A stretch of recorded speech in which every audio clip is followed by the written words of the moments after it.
Umpisa tayo mga alas 6:30 bago maghapunan. Nandiyan na kayo nan. Baka wala pa sila niyan to, naka-school pa. Sige, alas 7 na lang. Balik na lang tayo sa original, walang magabi konti. No? Okay, magandang gabi ulit sa lahat ng nakaantabay sa YouTube natin, sa Ladder to Heaven TV, lahat ng mga nanonood, sumasubaybay. Magandang gabi sa lahat. Ito po yung lingkod si Pastor John Palermo at itong mga kapatiran natin sa virtual. Pag-uusapan natin yung nakasulat sa Biblia sa 2 Corinthians chapter 7. 2 Corinthians chapter 7 verse 1. Yamang taglay natin ang mga pangakong ito, mga minamahal, ay magsipaglinis tayo sa lahat ng karumihan ng laman at ng espiritu, na pakasakdalin ang kabanalan sa takot sa Diyos. So I will read it in English. Since we have these promises, beloved, let us cleanse ourselves from every defilement of the body and of spirit, bringing holiness to completion in the fear of God. Pag-usapan natin ngayong gabi kung paano tayo matuto sa pamamaraan ng Diyos, sa kanyang mga paraan. Learning the ways of the Lord. Let magsabi, learning the ways of the Lord. Learning the ways of the Lord. Okay. Lahat magsabi, ako ay anak ng Diyos. Sige, ako ay anak ng Diyos. Ako ay anak ng Diyos. Ang aking buhay ay para kay Kristo lamang. Para kay Kristo Si lamang. Kristo ay para sa akin. Walang puwang ang dyablo sa akin. Walang puwang ang tablet. Okay. I am blessed. I am anointed. I am anointed. Highly favored. Healthy and strong. I will not die. I will live and declares the works of the Lord. Amen. Palakpakan natin ang ating Panginoon. So kayo din ang nakantakabay sa atin. Kailangan natin i-declare ito day by day, day after day, upang yung pagpapala ng Diyos ay mapasa atin at ang ating sarili po inuutosan natin kung paano po i-deklara yung mga salita ng Diyos. Kasi ang kapangyarihan ng Diyos ay nakasa kanyang salita. At pagka yung salita niya ang ating dinideklara, mayroon pong kapangyarihan yan. Kapangyarihang magpabago ng buhay, kapangyarihang magpapagaling, kapangyarihang magbibigay ng pag-asa, kalakasan. Amen. Kaya yung sinasabi dito na learning the ways of the Lord, we have many ways, but the best way is the way of the Lord. Meron po tayong mga paraan sa buhay. Meron po tayong mga plano sa buhay. But the best, yung pinakadakila po, yung sa Panginoon. Kasi yung kanyang ways ay nagbibigay po sa atin ng tamang direksyon. His ways lead us into a joyful living. His ways lead us into a real blessing. His ways lead us into eternal life. Yung buhay na walang hanggan po ay ating pong masumpungan doon sa ways of the Lord lamang, sa pamamaraan ng Diyos.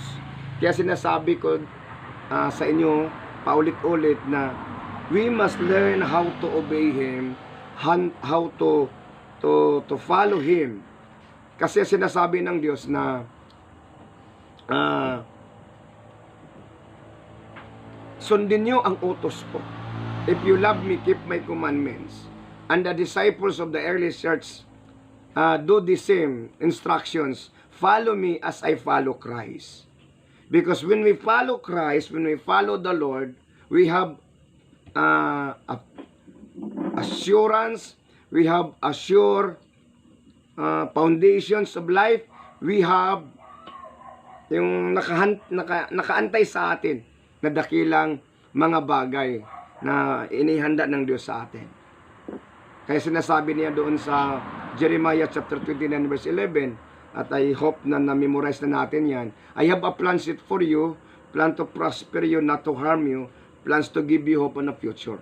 So His ways will lead us like a compass into our navigations. Yung paglalakbay po from eternity to eternity, yung kanya pong paraan ng ways of the Lord, yung principles of the Lord, yun pong nagbibigay sa atin ng giya, ng kumpas upang di tayo maligaw ng landas. Amen. Hallelujah.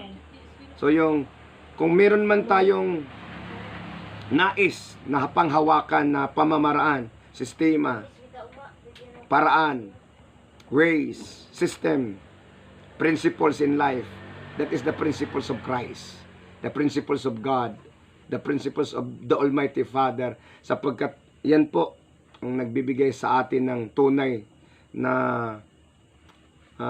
katuturan ng buhay. The meaning of life.